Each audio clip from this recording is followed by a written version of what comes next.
స్వాతంత్ర శుభాకాంక్షలు. ఈరోజు ప్రత్యేకమైన ప్రతి భారతీయులకు ముఖ్యమైన రోజు.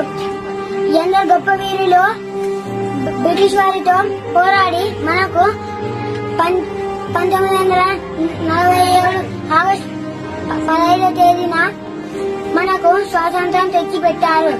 మనం ఇప్పుడు 78 స్వాతంత్రం వేడుకలు చేసుకుంటున్నాము. అందరికీ ధన్యవాదాలు.